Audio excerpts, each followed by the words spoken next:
You're looking at a mountain of old clothes, ripped pajamas, worn out sweaters, faded jeans, just a massive pile of what most people would consider trash. And in about 20 minutes of real time, every single one of those garments is going to become something people use every single day. When I first watched this viral video, I had no idea what I was looking at. I looked at it again and watched again, and then I started reading the comments, and it turned out I wasn't the only one that had questions. So, what exactly is happening here? Where does all this yarn go when it's finished? And can you actually crochet with it? And if you can, should you? So I dug deeper into this, and the stranger it got, and one statistic near the end completely changed how I think about the textile and recycling industry. So let's see what's really going on here. What's this process actually called?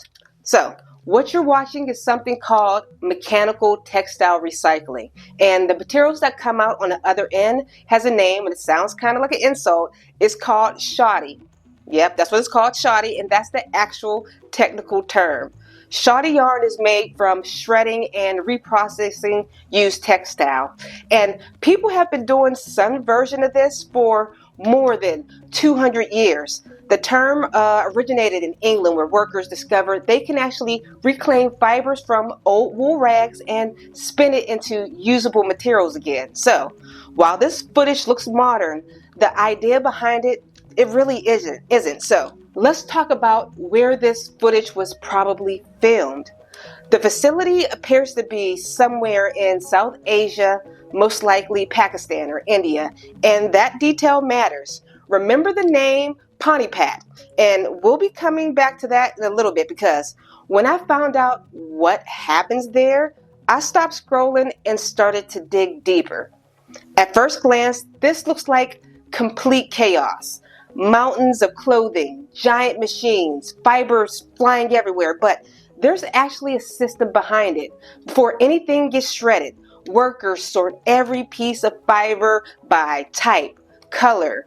Cotton gets separated from polyesters. Light colors get separated from dark, because if you don't know what's going into the machine, you can't predict what's going to be coming out. Every single zipper, button, snap, metal fastener has to be removed by hand.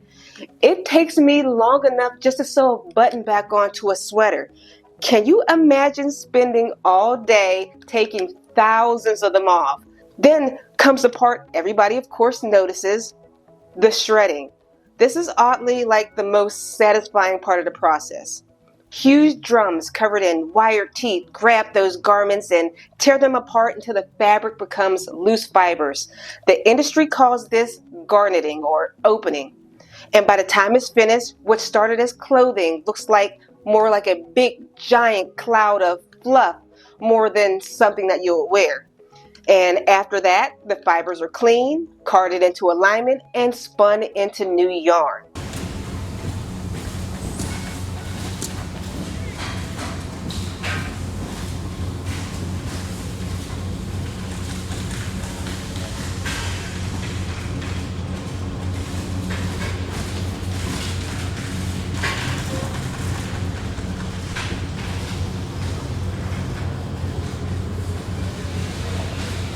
Which brings us to one of the biggest questions in the comments. Why does it all come out gray? So, one person described it perfectly. They said it looked like there must be a place somewhere where everything's gray, like an old-fashioned black and white TV show. Think about what goes into these machines. A red sweater, a blue pair of jeans, a green jacket, a black t-shirt, and maybe a little yellow sweatshirt. When all of those fibers get shredded together, they don't magically turn into a beautiful rainbow. They turn into mud. It's the same thing that happened when you mix every paint color together when you were a little kid. Nobody ended up with a masterpiece. We all ended up with the same version of brown. Fibers are worked the same way. The more colors you mix together, the more neutral the results become. That's why you see those grays and browns, taupes, and other muted shades coming out from these facilities. Some recycling operations sort very carefully by color before shredding. Those facilities can produce more consistent shades and clear looking fibers, but in high volume operations like this one we're watching, speed matters. The goal is processing huge amount of materials efficiently, and that's how you end up with that signature gray yarn that shows up in almost every video of these textile recycling places. Which leads to the next question. If all this yarn is being produced, where does it actually go? Before I started researching this, I assumed most recycled yarns ended back in craft stores again. You probably thought the same thing. An old sweater becomes recycled yarn becomes a new sweater. Like a nice little circle. Everybody feels good about it. Turns out that's not even close to what happened. The biggest consumer of recycled textile fibers in the world isn't the crafting industry. It's the automotive industry. The insulation that goes under the hood, the sound dampening inside car doors, the padding under your floor mat. A surprising amount of material started out as somebody's donated clothing. And personally, I didn't know that. But do you remember Panipat? Well, this is where the story comes back. Panipat, India is one of the world's largest textile recycling hubs, and it produces millions of blankets every year from recycled fibers, not decorative throw blankets, disaster relief blankets, those plain gray and brown blankets distributed after floods or earthquakes and humanitarian crises. There's a meaningful chance those blankets started out as donated clothing that went through the process almost identical to the one that you're watching right now. When most of us donate clothing, we picture someone probably wearing it. We don't picture it becoming a blanket halfway around the world, or insulation inside a car, or soundproofing inside of a building, but that's where much of the material ends up. Construction insulation is another major use. Industrial cleaning rags are another. Can we actually use recycled yarn? The short answer, yes. You can actually crochet with recycled yarn. The longer answer is that not all recycled yarn is created equal. The type of recycled yarn we're watching in this footage is called mechanical recycling. The clothing gets shredded apart, the fibers get separated, and then those fibers are spun into yarn again. The downside of that is fibers don't come out in the same condition they went in. Think about brushing out a piece of yarn over and over again. Eventually, those fibers become shorter and weaker. So when those fibers get spun into yarn, the result can be less durable, less elastic, and sometimes a little rougher than a yarn made from brand new fibers. Does that mean this is bad? Not necessarily. For a decorative project, it might not matter at all.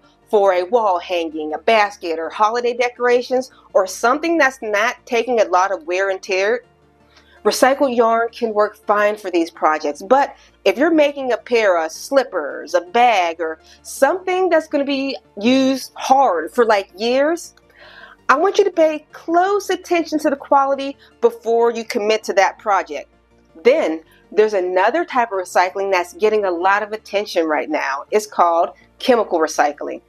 Instead of shredding the fibers apart, the material is broken down, rebuilt at a molecular level, and the results can be much closer to brand new fibers. So what we have here is pure polyester, which is something that we need when we begin to calibrate all of the equipment inside of Regeneration Hub Zero. And this is what it looks like coming in. And also, after we're done here at Regeneration Hub Zero, what we polymerize back into. So this is actually what's needed to make fibers and yarns again in the circular loop. But the challenge is the cost. The technology is improving, but it's still expensive compared to traditional manufacturing. So if you're shopping for recycled yarn, there's two labels that you should be looking for. The first is GRS, which stands for Global Recycled Standard. The second is OEKO-TEX. GRS helps verify that the recycled content claims are legitimate, and Okotex helps verify that the finished project has been tested for harmful substances. In other words, you're not just taking the company's word for it. And personally, if a company is charging a premium for recycled yarn, I want some type of proof that they're actually claiming to be true. There's another part of this footage people couldn't stop talking about. It's the workers. If you spend any time reading these comments, you'll see the same concerns coming up over and over again. No mask, no gloves, dust flying all through the air, and people aren't imagining this. Like, you can see it in the footage. Now, I'm not an industrial safety expert, but I did want to know whether those concerns were legitimate. And they are. There's a documented occupational lung disease called bisonosis that's associated with long-term exposure to cotton dust. The symptoms can be similar to asthma and other breathing problems, and it becomes a serious issue in the textile mills, especially during the last century. At one point, an estimated rate amongst American cotton mill workers was around 20%. That number dropped significantly after the workplace safety regulations improved and dust exposure was reduced. Safety standards aren't the same everywhere around the world. A facility in one country might have different protections than a facility someplace else, because it's easy to focus on the machines. It's easy to focus on the mountains of clothing, and it's easy to focus on the recycling process itself. But there are real people doing this work every single day, and that's something I don't think most people think about, and it shouldn't get lost in the conversation. This industry keeps a tremendous amount of textile waste out of the landfill, and it does provide jobs for a lot of people. Those are good things. It's also fair to ask whether the people doing the work have the protections that they deserve. While I was researching all of this, I kept coming across the same statistic. The first time I saw it, I thought I had to have read this wrong. Less than 1% of used textiles are recycled into new textile products. Just 1%, actually less than 1%. Most of us picture of recycling as a loop. You donate a sweater, it becomes yarn, someone crochets it into something new, and the cycle continues. But that's not what usually happens. Most donated textiles end up in one of three places. They're resold, they're sent to industry applications like this one that we're talking about, or they end up in a landfill. This wasn't just a video about old clothes becoming yarn. It was a reminder of how much material we produce, consume, donate, throw away. And as crocheters, we're a part of that conversation too. We spend a lot of time thinking about fibers, textile, durability, quality, probably more than most people. And that's one reason I found this so interesting. That skein sitting in your stash could have much longer story behind it than you even realize. And that old sweater handed into the donation bin might end up somewhere you've never even expected it. A disaster relief blanket, insulation in a car door, soundproofing in a building, or maybe someday in another sweater. And that's what makes this whole process so fascinating. The more I research this, the more I realize we've been looking at the end of the story. This whole video is about what happens to clothing after people are done with it, but how did it get here in the first place? Once I started looking into fast fashion, I kept seeing the same issues. Workers' conditions, low wages, massive overproduction, and then I noticed something else. And companies like Shein have been accused of taking designs from independent crochet and knit artists. At first, this seemed like a whole separate issue, but the more I pulled from this thread, the more it all connects. The question is, how is this tangled into fast fashion? And if you want to know more about that, click this video right here.